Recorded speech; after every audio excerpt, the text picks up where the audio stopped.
I give away free Steam games with every major video I do, and here's who won this week. The games available to receive are listed below. To enter, just leave a comment and have contact information on your profile. And now, on with the video. I'm playing something almost every week, and sometimes I want to talk about it and give you a vertical slice. So stick with me for some lightning reviews. This week, on the chopping block.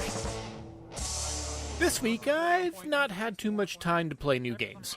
Nothing serious, like when I had to stop uploading and work for a month straight. I just had to push my typical weekend back a couple days. That doesn't mean I haven't played anything new, though.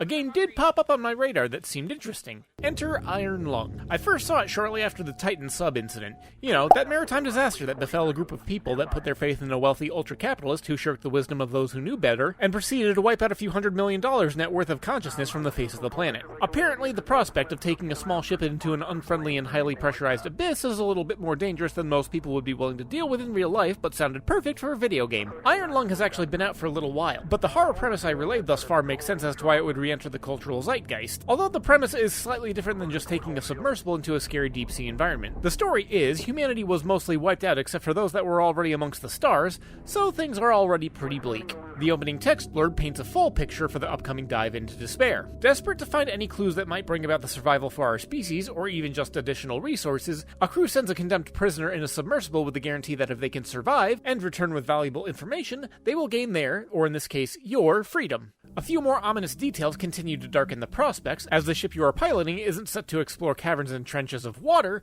but blood. This planet's main features are seas, rivers, and oceans of blood. The eponymous ship you're piloting, the Iron Lung, is designed to withstand tremendous pressure that, like the Titan, would crush you in an instant. But in order to do so, it has to block off the only porthole that might offer any chance to see the danger you may encounter. This is where the main navigation gimmick comes in. The sub is equipped with the GPS and positioning trackers that tell you the exact placement and orientation of your ship through numerical values, which correspond to a map you're provided with. Map reading skills and coordinate positioning are vital here, and anyone with the real-world skill of orienteering is going to have a significant advantage, which I'm pleased to say I have experience with. In conjunction with that, the ship is equipped with a crude camera and screen setup that has to be activated from the back of the sub's cabin, meaning you have to step away from the controls in order to see a single frame and direction of your surroundings. Finally, there's a sensor that detects when there's physical objects in proximity of your ship.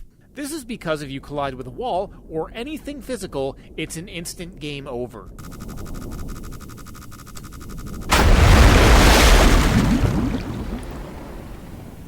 With these risk factors established, you must move about the map to photograph anomalies, which are the keys to your liberation. All these details come together in an experience that I found to be one of the most absorbing and stress-inducing adventures I've gone on in quite some time, which is even more impressive because beyond the infrared photos you take, you only ever see the inside of the sub, which is maybe 3 feet by 8 feet by 6 feet in space. This tin can, which nature and predators could do away with in a fraction of a second, surrounded by a sea of blood, which seems to be barely holding itself together and is the only thing keeping you from a grisly death, is the closest thing to a safe space that you're getting. While the visuals are contained to your lone capsule of life in a galaxy of uncaring hazards, the sound design is on point for continuing to set you on the edge. From the flowing of blood against your hull as you move at full speed ahead to the next map point, to the creaking of the superstructure as the hemoglobin sea presses in around you, to the chirping of the radar reminding you that you are inches from death as you squeeze through a narrow pass, and to the mysterious roar of some far-off behemoth giving you warning that you are at his mercy.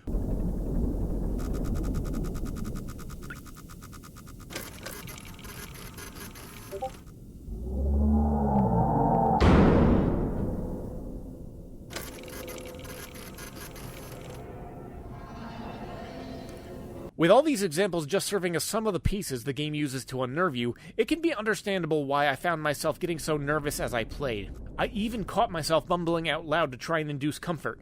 Things like, you're fine, you know where you are, just trust the coordinates. And you can imagine the tension I felt near the end when I started to see blood leaking into the vessel. By the way, no need for a spoiler warning here. I don't want to relay anything too much more than the starting premise because I think the game is genuinely worth playing if you love atmospheric horror. I'll just say, given the genre, you shouldn't go in expecting a conclusion with sunshine and rainbows. Additionally, you can play this game and complete it inside 90 minutes.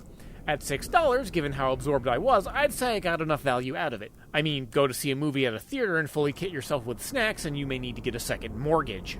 And on a final note, the developer in the article I found, David Szymanski, apologies if I mispronounced that, was expressing sorrow about the parallels of this game to the Titan sub-disaster. All I've got to say to them is that they made a good game, and the coincidence that something terrible happened that paralleled it is merely that. Coincidence. As one who deals with horrible stuff on a fairly regular basis, I don't know how much this advice will help, but simply try not to think about it. Other people will make observations and jokes aplenty. Just keep doing your thing. Now, if you'll excuse me, I've got one more day of work that I need to prepare for. Hey, look at that, it's the end of the video. Don't forget to subscribe, and remember that commenting can actually win you a free prize. So until next time, this is Gheeotine saying thanks for watching and keep your head on your shoulders.